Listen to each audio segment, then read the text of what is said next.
네, 오늘 말씀은요, 여호수아 1장 1절부터 9절 되겠습니다. 여호수아 1장 1절부터 9절까지 말씀인데요. 한 절씩 교독하도록 하겠습니다. 여호와의 종 모세가 죽은 후에 여호와께서 모세의 수종자 눈의 아들 여호수아에게 말씀하여 이르시되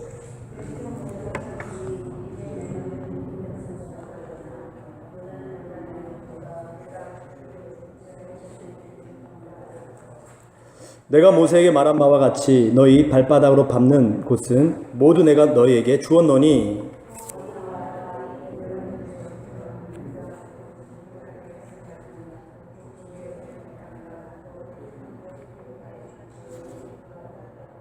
내 평생에 너를 능히 대적할 자가 없으리니 내가 모세와 함께 있었던 것 같이 너와 함께 있을 것임이니라.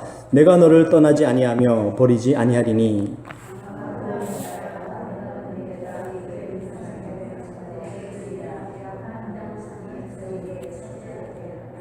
오직 강하고 극히 담대하여 나의 종 모세가 내게 명령한 그 율법을 다 지켜 행하고 우로나 좌로나 치우치지 말라. 그리하면 어디로 가든지 형통하리니.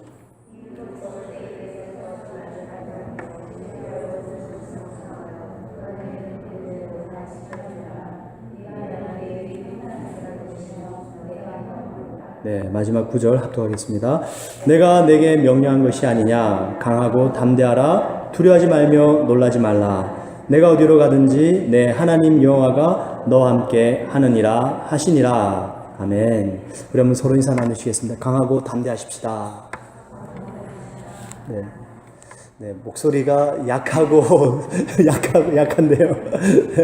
네, 우리 강하고 담대하시기를 주님으로 축원을 드리고요. 우리 지난주 암송 구절 에베소서 2장 8절 기억나시는지 모르겠습니다. 너희는 그 은혜에 의하여 믿음으로 말미암아 구원을 받았으니 이것은 너에게서 난 것이 아니요 하나님의 선물이라. 우리 지난주 말씀을 들었죠. 이 말씀은 꼭 암송해 두시면 좋을 것 같습니다. 그래야지 저희들이 이 세상의 정죄로부터 또 내 자신의 정죄감으로부터 이 은혜로만 이길 수 있다는 것을 깨달을 수 있기 때문에 그렇습니다. 이 하나님의 구원의 은혜, 이것은 우리의 믿음, 이 모든 것들이 다 선물이고요. 다 주님의 은혜로만 말미암는다라는 것입니다. 그래서 에베소서 2장 8절 말씀도 꼭 암송하시고요. 이번 한 주는 또 특별히 여호수아 1장 7절 말씀, 이 말씀을 암송하시면서 우리의 심령 속에 주님 주시는 강함과 담대함이 넘쳐나실 수 있기를 다시 한번 축원을 드립니다. 오늘의 주제 우리 계속해서 이어서 미션입니다. 미션, 지난 2주 전에는 1이었고요. 오늘은 2 미션인데요. 지난 2주 전에는 미션 1 주제가 내 이웃의 범위를 확장하라 였습니다. 그죠? 그래서 이웃이 내가 찾는 이웃이 아니라 정말로 나를 필요로 하는 이웃, 그들에게 내가 먼저 찾아가서 이웃이 되어줘야 된다 말씀을 드렸죠. 그래서 우리의 이웃의 범위를 확장하는 것이 첫 번째 미션입니다. 그 다음에 오늘은 이 미션 두 번째 주제는 이것입니다. 우리 첫 번째로 내 이웃의 범위를 확장했고, 이제는 내 마음의 지경을 확장하는 것이 저희들이 이번 한 주 동안의 미션입니다. 우리의 마음의 지경을 넓히는 것 참 중요하죠. 이번 요즘 날씨가 덥다 보니까 이 파리들이 많이 생기는데요. 만약 여러분들 드시는 물컵에 파리가 빠졌습니다. 어떻게 하시겠습니까? 파리 건져내고 다시 드시겠습니까? 아니면 물 버리겠습니까? 물 버리겠죠. 물컵에 파리가 탁 앉으면 그 물 버리고 새 물을 먹습니다. 근데 만약에 여러분, 여기 우리 캐나다는 호숫가가 있으니까 바다 대신에 호수를 하십시다. 호수에 날파리들이 빠졌습니다. 어떻게 할까요? 호수를 다 물을 갈아버릴까요? 아니면 파리만 건져내면 됩니까? 파리만 건져내면 되죠. 그 호수 자체에 무슨 작용이 있냐면 자연 정화 작용이 있습니다. 특히 바다는 더 그렇고요. 바다에는 소금기가 있기 때문에 이 불순물이 조금 빠져도 거기는 자연 정화가 이루어진다는 것입니다. 무슨 말씀을 드리려고 이 말씀을 드릴까요? 여러분, 마음이 좁으면 조그만 안 좋은 일이 들어오면 어떻게 될까요? 그냥 그걸 못 견뎌 한다는 것입니다. 이것을 가지고 내 마음이 더러워진다는 것이에요. 근데 만약에 우리의 마음이 여기 온타리오 호수처럼 태평양처럼 넓다면 우리 마음속에 조금 부정한 것들이 찾아오고 우리 마음속에 좀 안 좋은 일이 생겨도 우리 심령을 통해서 자연 정화가 일어나는 줄 믿습니다. 그래서 이 마음을 넓히는 것이 그렇게 중요한 것이에요. 마음이 좁고 내 속이 협소하게 돼 있으면 조그만 안 좋은 일이 생겨도 그것 때문에 못 견뎌하더라는 것입니다. 그런데 조금 우리가 마음의 그릇을 넓혀가면 좀 안 좋은 일이 있어도, 좀 힘든 일이 있어도 우리 마음의 그릇이 넓기 때문에 그 안에서 자연 회복과 자연 치유와 자연 정화 작용이 일어나게 될 줄 믿습니다. 그래서 우리는 마음의 그릇, 내 마음의 지경을 넓히는 것, 이것이 참 중요합니다. 오늘 이 본문 말씀을 통해서 그 일들을 좀 해나가길 원하는데요. 먼저 한번 1절을 한번 보십시오. 1절에 이렇게 기록합니다. 여호와의 종 모세가 죽은 후에 여호와께서 모세의 수종자 눈의 아들 여호수아에게 말씀하여 이르시되, 1절 속에 아주 큰 사건이 있었네요. 누가 죽었다고 말씀합니까? 모세가 죽었습니다. 이 모세는 누굽니까? 이스라엘의 위대한 지도자입니다. 무려 40년 동안이나 모세가 광야 생활 속에서 이스라엘 백성들을 인도했습니다. 모세가 죽었다니 이것은 좋은 사건입니까? 나쁜 사건입니까? 나쁜 사건이에요. 하나님의 위대한 종이, 하나님의 위대한 리더자가 죽어버렸습니다. 누가 이것을 좋은 일이다 라고 얘기를 하겠습니까? 모세는 한번 지팡이로 바위를 치면 물이 나왔고요. 그리고 모세가 하나님으로부터 직접 말씀을 받아가지고요, 이스라엘 백성들에게 하나님의 계명도 선포했고요. 그리고 하나님께 어떻게 제사를 드려야 되는지 그 제사법을 모세가 하나님으로부터 직접 받아서 다 전했습니다. 위대한 종이에요. 하나님과 얼굴과 얼굴을 맞대고 대면한 사람이 바로 모세입니다. 그리고 그 모세를 통해서 홍해가 갈라졌고요. 그리고 만나가 내려졌고요. 그리고 이스라엘 백성들이 40년 광야 생활 동안에 모세의 인도함을 받아서 평안한 삶을 살았습니다. 그 위대한 종 모세가 죽어버렸다는 것이에요. 이것은 결코 좋은 일이 아닙니다. 나쁜 일이에요. 그 1절에 이제 모세가 죽었다라고 성경이 기록하면서 그 다음 차세대 리더자로 여호수아를 말씀하고 있습니다. 근데 이건 위대한 종 하나님의 모세가 죽었는데, 그리고 여호수아가 이제 그 다음 차세대 리더자가 되었는데, 한번 2절을 또 보십시오. 뭐라고 기록하는지. 2절에 이렇게 기록하죠. 내 종 모세가 죽었으니 이제 너는 이 모든 백성과 더불어 일어나 이 요단을 건너 내가 그들 곧 이스라엘 자손에게 주는 그 땅으로 가라. 여기 2절 말씀을 보니까 모세가 죽어버렸어요. 근데 하나님께서 뭐라고 말씀하시냐면 이제 여호수아야, 너는 이 모든 백성과 더불어 어딜 가라고요? 요단을 건너 이스라엘 자손에게 주는 새 땅으로 가라 말씀하십니다. 할렐루야. 모세가 죽었는데 안 좋은 일이에요. 근데 마치 2절을 너무 보시니까 2절 속에서 하나님은 이 모세가 죽기를 마치 좀 기다리신 것 같아요. 그래서 하시는 말씀, 모세가 죽고 난 다음에 이제 때가 되었다 여호수아야. 이제 모세도 죽고 그 모든 1세대가 다 죽었다. 이제 그 때가 왔다. 너는 이스라엘 백성들을 이끌고 요단강을 건너서 내가 너에게 약속한 젖과 꿀이 흐르는 가나안 약속의 땅으로 들어가라 이 말씀하십니다. 여러분, 저희들이 사람이 참 중요합니다. 근데 사람이 중요하지만 그 사람보다 더 중요한 것은 하나님이신 줄 믿습니다. 모세가 위대한 종이지만 모세를 위대하게 만드신 분은 하나님이십니다. 그래서 우리는 모세가 없더라도 하나님만 살아계시면 괜찮은 줄 믿습니다. 이게 신앙이라는 것이에요. 우리가 새로운 하나님으로부터 받는 여러 가지 꿈과 비전들 얼마나 중요합니까? 여기 2절 말씀 보니까 모세는 없지만 하나님이 여호수아에게 새로운 꿈과 비전을 주세요. 그 땅으로 들어가라. 그 비전을 받고 모세가, 이 여호수아가 다시 한번 회복되어지고 새로운 꿈과 사명을 가지고 나아가더라는 것입니다. 그 꿈과 사명을 주신 분이 누구시라고요? 하나님이시라는 것이에요. 선물도 중요하지만 선물보다 더 중요한 것은 뭐라고요? 선물을 주시는 하나님이신 줄 믿습니다. 그래서 우리는 여러분, 사람이 없고 또 때로는 내게 주신 어떤 축복과 선물이 없지만 하나님께서 살아계시다라는 것이 확실하다면 문제없어요. 여기 성경 본문에 그 증거가 있습니다. 한번 말씀을 볼까요? 3절을 한번 보세요. 3절을 보시면 내가 모세에게 말한 바와 같이 너희 발바닥으로 밟는 곳은 모두 내가 너희에게 주었노니. 미래형입니까? 과거형입니까? 과거형이에요. 하나님께서 이스라엘 백성들에게 아직 가나안 땅에 들어가지도 않았어요. 들어가지도 않았는데 하나님께서는 내가 너희에게 주었다 말씀하세요. 그리고 6절을 보십시오. 6절을 보시면 여호수아야, 강하고 담대하라. 너는 내가 그들의 조상에게 맹세하여 그들에게 주리라 한 땅을 이 백성에게 차지하게 하리라. 과거형입니까? 미래형입니까? 미래형이죠. 3절은 과거형이에요. 6절은 미래형입니다. 아니 주님, 이 시제가 우리에게는 중요한데 왜 아직 이루어지지 않은 일이 과거형도 되고 미래형도 됩니까? 보세요. 여러분 마태복음 6장에 보시면 예수님께서 주기도문을 가르쳐 주십니다. 그 주기도문의 아주 중요한 첫 번째 부분이 이것이에요. 잘 들어보십시오. 하늘에 계신 우리 아버지여, 이름이 거룩히 여김을 받으시오며 나라 임하시며, 그 다음에 뭐죠?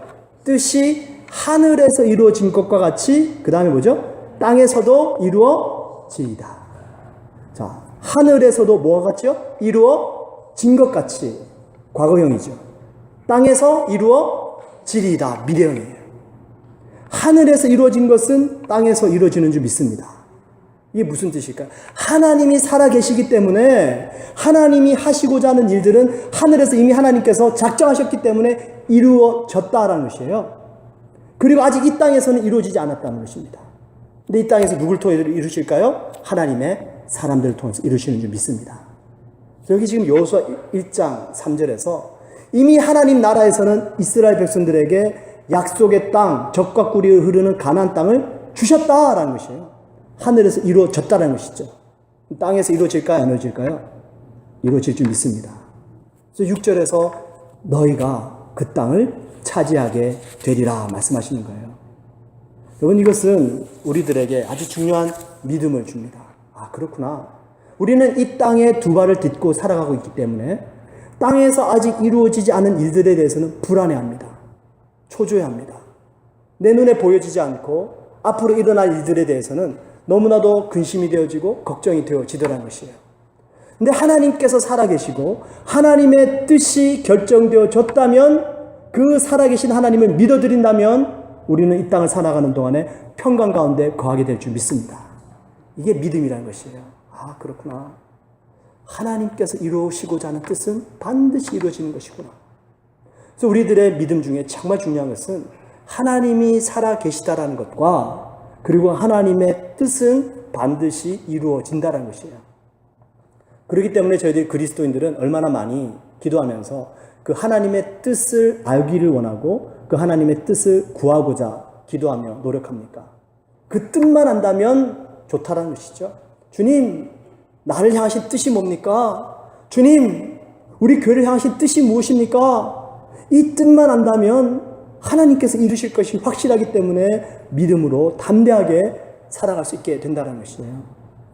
여러분, 이런 하나님의 뜻은 하나님의 방법, 하나님의 때라는 것이 있습니다. 그래서 모세가 죽고 나니까 하나님 말씀하시죠. 여호수아야, 이제 하나님의 때가 있다는 것입니다. 하나님의 뜻을 이룰 때는 특정하신 하나님의 때와 하나님의 방법이 있어요. 근데 오늘 여기 본문 말씀에 그런 특정한 하나님의 뜻 말고요, 보편적인 하나님의 축복이 있습니다. 그게 뭐냐면 형통이라는 것이에요. 몇 절 말씀 보실까요? 7절 말씀 한번 더 보세요. 7절 말씀 보시면 이렇게 기록해요. 이것은 특정한 뜻이 아니고요, 보편적인 축복입니다. 7절 같이 한번 읽어봅시다. 시작. 오직 강하고 극히 담대하여 나의 종 모세가 내게 명령한 그 율법을 다 지켜 행하고 우로나 좌로나 치우치지 말라. 그리하면 어디로 가든지 형통하리니. 이게 왜 보편적인 축복입니까? 하나님 무슨 말씀하세요? 어디로 가든지. 어떤 특정한 장소로 말씀하십니까? 아니죠. 어디로 가든지 뭐하리라? 형통하리라. 이건 하나님께서요, 어떤 하나님의 특정하게 정해놓은 뜻을 말씀하시는 것이 아니라 하나님을 믿는 모든 백성들에게 그냥 하나님은 형통하고 축복된 삶을 살기 원하시는 겁니다. 그래서 이 말씀을, 이 약속의 말씀을 주시는 거예요. 네가 어디로 가든지 무엇을 하든지 형통하게 될 것이다. 이건 아주 보편적인 하나님께서 하나님 백성들에게 주시는 축복이다라는 것이에요. 이 보편적인 축복, 형통, 이것을 누리기 위해서 하나님께서 그 7절과 8절을 통해서 하시는 말씀이 있어요. 그 7절과 8절을 다시 한번 읽어보시면 제가 읽어드릴게요.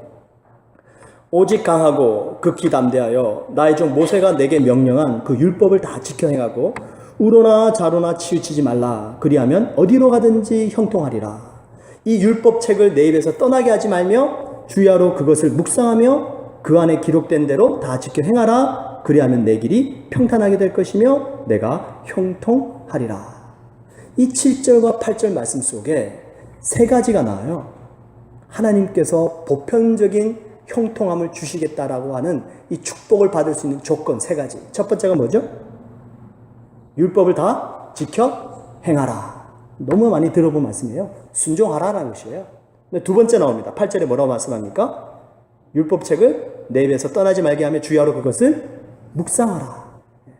그러니까 말씀을 묵상하고 말씀을 지켜 행하면 보편적인 축복이 하나님께서 우리에게 약속해 주셨다는 것이에요. 그러니까 결국에는 이 땅을 사는 동안에 우리가 걱정할 것이 없습니다. 우리가 걱정해야 될 것은 뭐냐면 앞으로 일어날 일들에 대한 두려움과 근심과 걱정이 아니라 내가 지금 하나님의 말씀을 묵상하고 있는가? 내가 지금 하나님의 말씀에 순종하고 있는가? 여러분 이것을 붙잡으면 우리 주님께서 보편적인 축복을 허락하실 줄 믿습니다. 그게 중요한 것이에요. 그게 바로 우리 인생 속에 문제가 있을 때 해결해 나가는 길이 된다라는 것입니다. 근데 제가 세 번째를 말씀 안 드렸죠. 첫 번째는 순종, 말씀을 지켜 행하는 것. 두 번째는 묵상, 말씀을 주의하러 읽고 묵상하는 것. 근데 세 번째가 있어요. 세 번째가 뭘까요? 7절을 보시면 지켜 행하고 그 다음 뭐라고 말씀합니까? 우로나 좌로나 치우치지 말라. 세 번째가 치우치면 안 된다라는 것이에요. 여러분 저희들이 순종하는 것, 말씀 묵상하는 것 너무나도 많이 들어왔습니다. 중요해요. 근데 그 말씀을 묵상하고 말씀을 지켜 실천하려고 하는데 왜 이 보편적인 축복을 받지 못하는가? 이유가 여기 있습니다. 치우침 때문입니다. 치우치는 거예요. 내가 좋아하는 말씀, 내 마음에 맞는 말씀 이것만 붙잡고 가는 거예요. 치우친 거죠. 근데 여기 보세요. 하나님께서 여호수아에게 말씀을 지켜 행하라. 말씀을 묵상하라. 그런데 좌로나 우로나 치우치지 말라 말씀하세요. 여러분 이단 있죠? 이단이 왜 이단이냐면 그 이단이 한자어거든요. 그 이단이 한자어로 달을 이자를 씁니다. 첫 번째가. 그리고 단자는 무슨 단자인지 아세요? 꼬리 단자를 씁니다. 뭐만 다르다는 거예요? 다 똑같은데 뭐만 다른 거예요? 꼬리만 살짝 다른 거예요. 그게 이단입니다. 그래서 이단이 머리부터 끝까지 다 다른 게 아니에요. 이단은 다 비슷하고 똑같은데 조금 다른 게 꼬리 부분이에요. 그래서 이단을 달을 이자와 꼬리 단자를 써서 이단이라고 표현하는 겁니다. 이 뜻은 뭐냐? 이들은 치우쳐 있다는 것이에요. 뭔가 지금 하나님의 말씀을 정확하게 순종하고 이해하고 묵상하는 것이 아니라 뭔가 극단적으로 자신들에 맞게끔 본인들이 원하는 대로 해석하고 그렇게 가더라는 것입니다. 그게 이단이 된다는 것이에요. 왜 사람들이 이렇게 하나님 말씀을 읽고 실천하면서도 정확하게 그것을 하지 못하고 왜 이렇게 치우쳐 갈까? 오늘 간단하게 세 가지만 말씀을 드릴게요. 첫 번째입니다. 왜 이렇게 사람들이 치우치고 그렇게 사람들이 하나님 말씀 안에서도 정확한 길을 가지 못하는지 첫 번째 이유는요. 외모로만 판단하기 때문에 그렇습니다. 여러분 아브람과 롯 축복을 받았습니다. 그 아브람과 롯이 축복을 받았을 때 더 이상 함께 거하지 못했습니다. 그때 하나님께서 아브람을 통해서 그 길을 서로 따로 나누라 말씀하셔서 아브람이 롯에게 좋다 롯아 네가 좌하면 나는 우할 것이고 네가 우하면 나는 좌하겠다. 아브람이 먼저 조카 롯에게 선택권을 줍니다. 롯이 눈을 들어 사방을 막 살펴봅니다. 그리고 선택한 땅이 뭐죠? 소돔과 고모라 땅입니다. 눈에 보여지는 것이고요. 야, 저 땅 너무 좋다. 제일 발달되어져 있다. 결국 어떻게 됩니까? 결국 아무것도 못 건지고 그 소돔과 땅에서 다 놓고 도망 나오듯이 도망 나오는 롯과 가족들이 있다는 것이에요.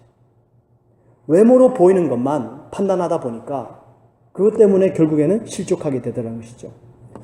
지난 수요 예배 때도 말씀을 잠깐 드렸었는데요. 여기 이스라엘 백성들이 바벨론으로 포로 생활을 하게 됩니다.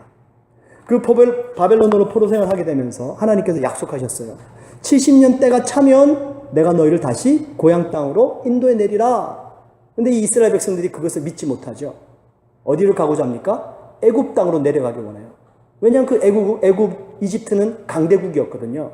그래서 그곳에 가면 전쟁도 없고 본인들이 평안하게 살 줄 알았습니다.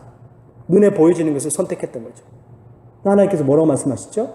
그곳으로 가면 잘 된다 말씀하십니까? 잘못된다 말씀하십니까?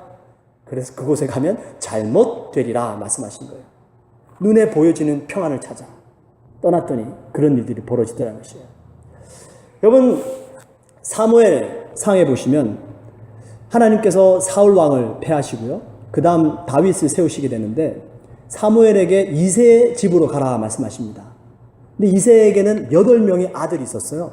근데 사무엘은 아직 다윗이 누군지 몰랐습니다. 그냥 이새의 집에 가면 그 중에 한 명의 아들을 만나게 될 줄 알았습니다. 이새 집에 도착했더니 다윗은 양치고 있고요. 그 이새 아버지가 7명의 형들을 사무엘 앞으로 불러오게 되죠. 첫째 아들을 보고 사무엘이 반합니다. 이야, 이 사무엘이 첫 번째 아들 엘리압을 보고 반해가지고 이 사람이 하나님이 택하신 자구나 이렇게 생각을 하고 하나님 앞에 기름 부으려고 하는데 하나님의 음성이 들리죠. 내가 저를 버렸노라. 그때 이렇게 얘기하세요. 사무엘이 첫째 엘리압을 보고 마음에 이르기를 여호와의 기름 부으실 자가 과연 내 앞에 있도다 하였더니 여호와께서 사무엘에게 이르되 그 용모와 신장을 보지 말라. 내가 이미 그를 버렸노라. 나의 보는 것은 사람과 같지 아니하니 사람은 외모를 보거니와 나 여호와는 중심을 보느니라. 사무엘은 하나님의 사람이에요.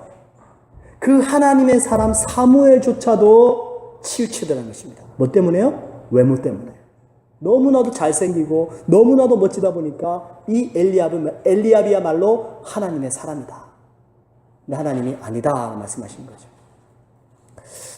여기 이 땅에 사는 민족들 중에 유대인들만큼 많은 핍박과 환난을 받은 민족이 없습니다. 근데 그 많은 핍박과 환난 속에서요, 유대인들이 끝까지 견디고 인내냈습니다. 이런 사례들이 참 많은 이야기들이 나오는데 나치가 유대인들을 잡으러 다닐 때 이야기입니다. 한 가족이 집에 비밀스런 다락방에 숨어 있었어요. 근데 어느 날 어머니가 음식을 구하러 가셨는데 돌아오지 않습니다. 어머니가 걱정돼서 나갔는데 아버지도 돌아오지 않는 거예요. 누가 밀고를 한 겁니다. 아버지도 돌아오지 않고 어머니도 돌아오지 않다 보니까 이제 누이만 남았습니다. 이 누이 레이첼이 나가가지고 또 음식을 수소문하고 찾아다니는데 이 누이조차도 들어오지 않는 거예요. 이제 조슈아라는 어린 아이 혼자만 남았습니다. 이때까지 그 집에 독일군이 갑자기 쳐들어오면 누나가 조슈아 입을 막아줬습니다. 갑자기 독일군이 쳐들어오면 엄마가 조슈아 입을 막아줬었습니다. 근데 이제 더 이상 이 조슈아의 입을 막아줄 아무도 남아있지 않습니다. 어린 조슈아는 스스로 자기 입을 틀어막고 고요히 잠잠히 있습니다. 그리고 독일군이 나가고 나면 다시 집 안으로 내려와서는 생활하곤 했는데 이 조슈아에게 있었던 유일한 소망은 어떻게 해서든지 살아남는 거였어요. 살아남아야지만 된다. 살고 싶다. 이 욕구밖에 없었습니다. 그 살고 싶다라는 욕구 때문에 결국에는 이 조슈아 혼자 살아서 자신이 어떻게 살아나가게 됐는가를 간증하고 이야기합니다. 이런 사례들은 너무나도 많이 있어요. 유대인 탈무드에 보면 이 이야기가 있습니다. 인간의 눈은 흰 부분과 검은 부분으로 이루어져 있다. 그런데 하나님은 왜 검은 부분을 통해서만 물체를 볼 수 있게 하셨는가? 그것은 바로 인생은 어두운 사실을 통해 밝은 것을 볼 수 있기 때문이다. 멋있죠? 우리의 눈동자는 흰자도 있고 까만색도 있는데 우리가 볼 사물을 인식하고 바라볼 수 있는 것은 검정색 눈동자를 통해서 볼 수 있다는 것입니다. 하나님께서 우리를 그렇게 만드셨대요. 여러분, 우리 눈에 보여지는 것들, 때로는 내 눈에 좋아 보이는 것들도 있고 때로는 내 인생 속에 어둡게 보여지는 것들도 있습니다. 근데 그 외모로만 판단하다 보면 치우치게 되더라는 것입니다. 어떻게 될까요? 세상이 어둡고 힘들지만 밝은 것을 보는 눈을 가지는 겁니다. 내 눈에 아무리 좋아 보일지라도 하나님의 말씀을 먼저 듣고 판단하는 것입니다. 그러면 치우치지 않게 될 줄 믿습니다. 근데 내 눈에 좋은 것 보고 내 눈에 나쁜 것을 보고 보여지는 대로 판단하니까 치우치고 형통함을 잃어버리는 일들이 성경에도 나오고 우리의 삶 속에서 나오더라는 것입니다. 그러나 비록 부정적인 일들이 있고 어둠들이 있지만 그것을 그대로 보지 않고 믿음의 눈으로 다시 재해석할 때 우리의 삶 속에 하나님 주시는 형통, 보편적인 축복의 약속이 이루어지더라라는 것입니다. 그 다음에 두 번째, 왜 이렇게 우리가 자꾸만 치우치게 되는가? 그것은요, 내 안에 있는 편애 때문에 그렇습니다.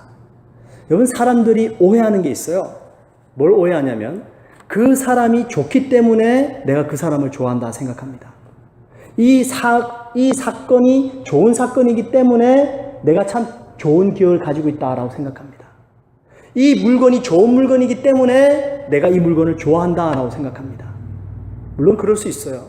근데 더 깊이 여러분들 생각을 해보시면 그 사건이 좋아서가 아니고요. 그 사람이 좋아서가 아니고요. 이미 내 안에 뭐가 있다는 것이죠? 이미 내 안에 선호도가 있다는 것입니다. 이미 내 안에 자리 잡고 있는 편애가 있다는 것이에요. 그렇기 때문에 내 안에 있는 편애를 통해서 그 사람을 좋아하게 되고 내가 좋아하는 물건이 생기는 것이 되고 그리고 내가 기억하는 좋은 추억이 있게 된다는 것이에요. 이것 때문에 우리는 자꾸만 치우치게 됩니다. 어떤 목사님은 이런 말씀 하시더라고요. 손녀를 보셨나 봐요. 그래서 개인 SNS에 이렇게 올렸어요. 내 손녀는 객관적으로 이쁘다.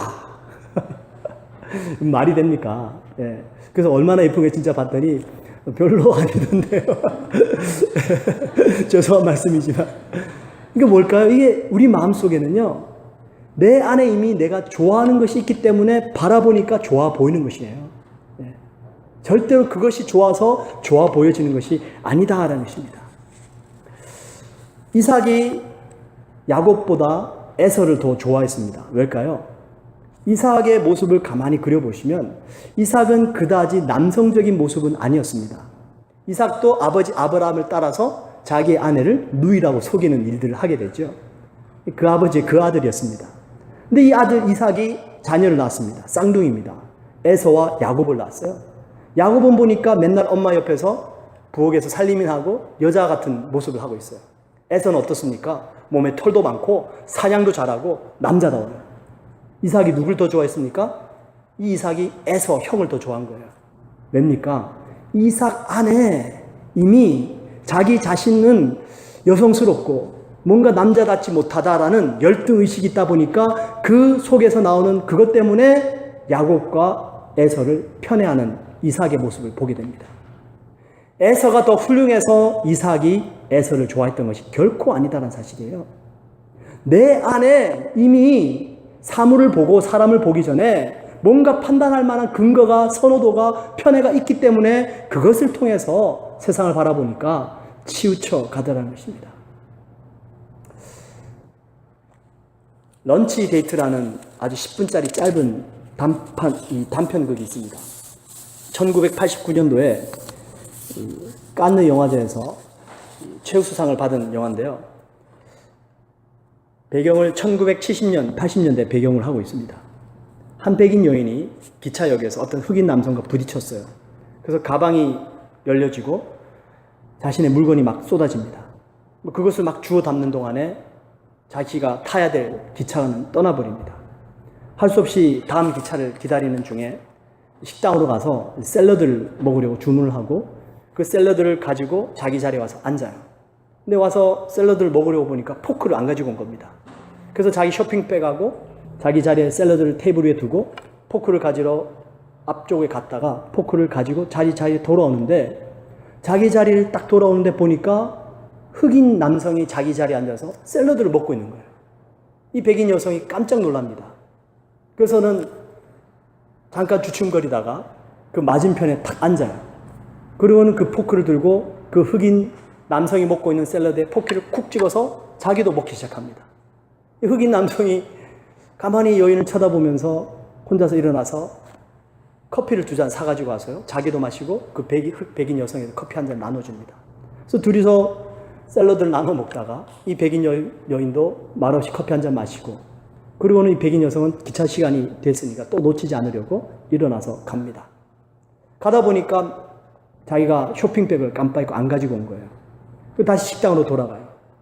식당을 돌아가서 두리번거리면서 자기 자리에 앉았던 자리에 쇼핑백이 있는 걸 찾아보는데 그 앉았던 자리에 흑인 남성은 이미 없고 보니까 자기 테이블 위에 샐러드가 그대로 남아있고요.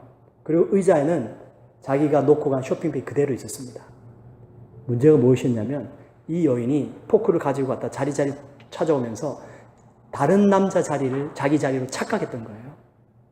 그리고는 마치 그 남성이 자기 샐러드를 먹고 있다고 오해한 것입니다. 이게 뭡니까? 이 여인 속에 차별성이 있었다는 것이죠. 그 차별 대우하는 마음이 있다 보니까 저 흑인이 내 샐러드를 빼앗아 먹고 있구나라는 생각이 들었다는 것이죠. 이것은 우리들에게 아주 귀한 깨달음을 줍니다. 아, 그렇구나. 내가 어떤 사람을 보고 내가 사물을 볼 때 편애가 생기고 치우치게 된다는 것은 그 사람들이 좋고 그 사건이 좋아서가 아니라 이미 내 안에 뭔가 내 존재에 있는 편애라는 것이 있구나. 그래서 예수님 말씀하십니다. 마태복음 7장 5절에 먼저 내 눈 속에 들보를 빼어라. 그 후에야 밝히 보고 형제의 눈 속에 티를 빼리라. 그죠? 내 안에 이게 청소가 되어져야 돼요. 그래야지만이 모든 것들을 정말로 객관적으로 똑바로 볼 수 있다는 것입니다. 오늘 여기 하나님께서 여호수아에게 그리고 저와 여러분들에게 말씀합니다. 나의 백성들아, 주의 말씀을 주의하러 묵상하고 그 말씀을 지켜 행하라. 그런데 좌로나 우로나 치우치지 말라. 그리하면 어디로 가든지 형통하리라. 우리 안에, 내 안에 가지고 있는 나의 선호도, 호불호, 편견, 편애, 이것이 정리되면 여러분 우리가 어디로 가든지 주의 말씀을 부여잡고 가면 형통하게 될 줄 믿습니다. 중요한 것이에요. 내 안에 있는 편애, 편견, 이걸 처리해야 된다는 것입니다.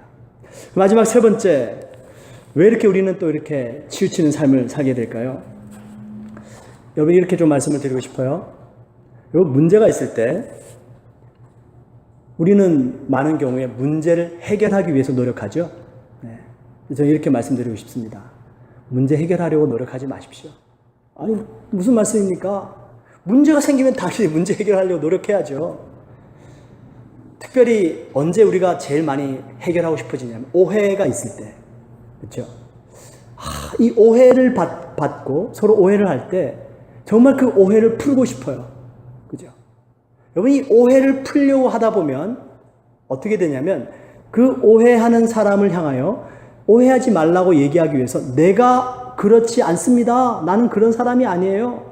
내가 옳다라는 것을 증명해 보여야 돼요. 그죠? 내가 옳다라는 것을 증명해 보이다 보면 오해가 풀릴까요? 안 풀립니다. 왜냐하면 내가 옳다라는 것을 얘기하다 보면 그 사람이 생각하고 있는 것이 잘못됐다라고 얘기하는 것이 되거든요. 그죠? 그러다 보니까 이 오해를 풀려고 하면 풀수록 자꾸만 일이 꼬여져 가는 거예요.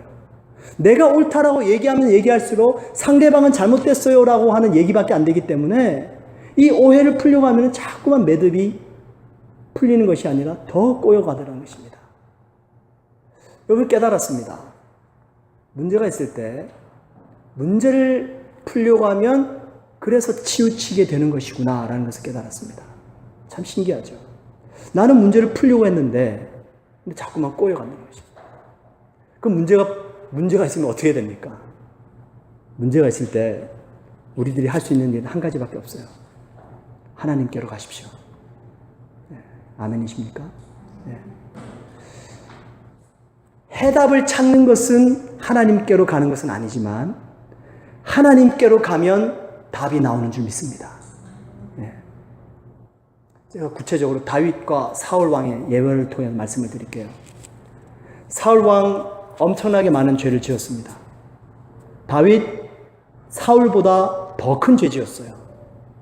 근데 하나님께서 사울은 버리시고요, 다윗은 기억하십니다. 사울 왕이 지었던 죄를 한번 보실래요? 사울이 처음 지었던 죄는 이것이었습니다. 전쟁을 치러야 되는데 사무엘이 오지 않았어요. 사무엘은 제사장이었습니다. 그 당시 때는 왕과 제사장의 직분은 분리되어 있습니다. 왕은 하나님께 제사를 드릴 수가 없었어요. 제사장만이 하나님께 제사를 드릴 수가 있었습니다. 이 사울 왕은 하나님을 믿었기 때문에 전쟁을 치르기 전에 제사장을 통해서 하나님께 예배를 드리고 전쟁을 치르려고 했습니다. 근데 사무엘이 오지 않자 이 사울 왕은 뭘 하죠? 자기가 제사를 드려버려요. 문제 해결을 자기가 풀어버립니다. 이것 때문에 결국에는 하나님께 불순종하는 사울이 되죠. 엄청난 범죄를 하게 됩니다. 문제가 있을 때 하나님께 나아가지 않고 자기가 풀려고 했던 겁니다.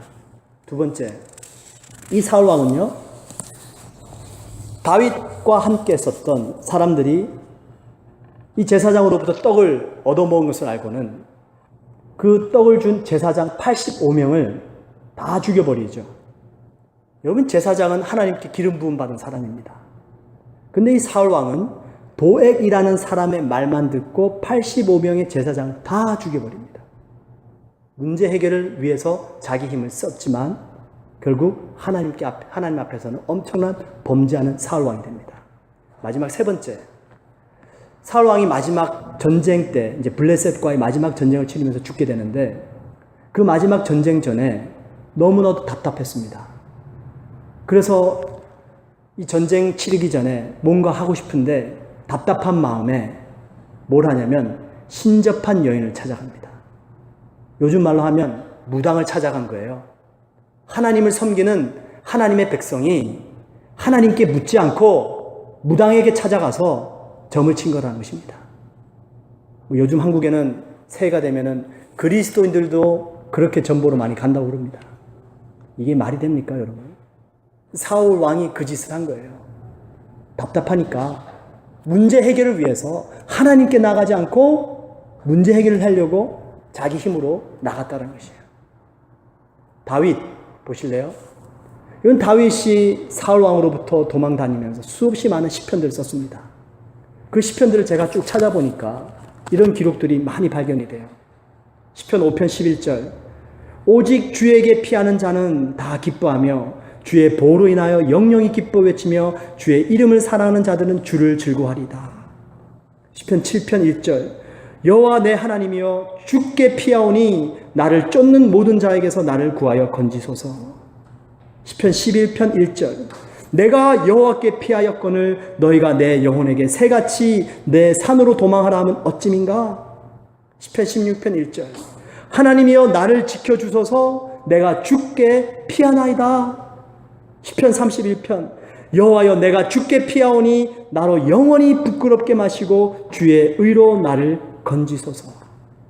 심지어는 다윗은 자신이 범죄한 후에도 하나님께 피하는 모습을 보게 됩니다. 밧세바와 동침하고 그 밧세바의 아내 우리아 장군을 살인하면서도 다윗은 시편에 이렇게 기록합니다. 내가 주께만 범죄하여 주의 목전에 악을 행하여 싸움에 주께서 말씀하실 때에 의로우시다 하고 주께서 심판하실 때에 순전하시다 하리이다. 위대한 믿음 아닙니까? 자기가 범죄했을 때도 하나님께 나아가고 고난 속에서도 하나님께만 피하고, 여러분 이것이 바로 우리가 할 일이다라는 것이에요. 아시겠죠? 내가 내 생각 속에서 문제 해결을 위해서 그 해답을 찾아 떠나다 보면 치우치게 됩니다.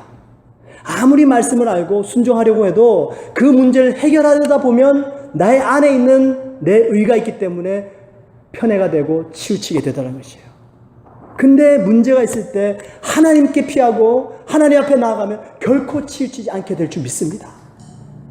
결국 그것을 통해서 다윗이 끝까지 하나님 앞에서 그 왕위를 폐함을 받지 않고 하나님으로부터 그 왕위가 계승되어지는 축복을 받더라라는 것이에요. 여러분 창세기에 보시면 야곱과 에서가 화해하는 장면이 나옵니다. 그 야곱과 에서가 화해하고 난 다음에 야곱이 형 에서에게 이렇게 얘기를 해요. 형, 먼저 앞서가세요. 제가 이제 형을 뒤따라 가겠습니다. 야곱이 형을 따라 고향집을 가야 됐는데요. 분명히 화해했습니다. 근데 야곱이 형 뒤따라 고향을 갔을까요? 안 갔을까요? 안 가요. 예. 어디로 가냐면 세켐 땅으로 갑니다. 야곱이 왜 그랬을까? 왜 야곱이 형 에서와 화해하고 난 다음에 그냥 형과 함께 같이 가서 고향 땅에 살았으면 좋았을 텐데 야곱의 머릿속에는 과거의 기억이 지워지지 않았던 겁니다. 아, 내가 이대로 형과 화해는 했지만 형 따라 간다면 내가 아무래도 계속해서 잘 살 수 있을 것 같지 않아. 비록 화해는 했지만 그래도 내 인생 정답을 찾아서 내가 한번 다시 새롭게 살아봐야지. 그러고 간 곳이 세켐 땅입니다. 그 세켐 땅에서 무슨 일이 벌어지나요? 자기 딸 디나가 폭행을 당합니다. 그 폭행을 당하자 자기의 아들들이 복수 갚는다고 세켐 땅에 있는 모든 남자들을 다 죽여버리죠. 야곱이 더 이상 세켐 땅에 살지 못합니다. 그리고 일어나서 하는 말이 뭐죠? 베델로 가자. 베델, 하나님의 집이라는 뜻입니다. 벨이 집이라는 뜻이고요. 엘이 하나님이라는 뜻이거든요. 벳, 엘, 하나님의 집으로 다시 올라가자. 그리고 간 것이 베델입니다. 여러분, 인생에 문제가 있을 때 해결하려고 하지 마십시오. 일이 문제가 더 꼬여집니다. 문제가 있을 때 베델로 올라가시는 저와 여러분이 되시길 주님의 이름으로 축원드립니다. 그러면 우리 하나님께서 역사하십니다. 그때부터 우리 인생이 새롭게 펼쳐지기 시작하시는 거예요. 오늘 여기 여호수아 1장부터 9절까지 모세는 죽었습니다. 그러나 하나님이 여호수아에게 보편적인 축복을 주세요. 어디로 가든지 형통하리라. 주야로 말씀 묵상하세요. 그리고 말씀을 순종하십시오. 이것이 우리가 해결해 나가야 될 끊임없는 인생의 문제고, 그리고 마지막 세 번째가 뭐라고요? 치우치지 말라라는 것입니다. 치우치지만 않으면, 내 마음의 그릇을 넓혀가면 이 보편적인 축복, 형통이 저와 여러분의 것이 될 줄 믿습니다. 우리 같이 한번 기도하시죠.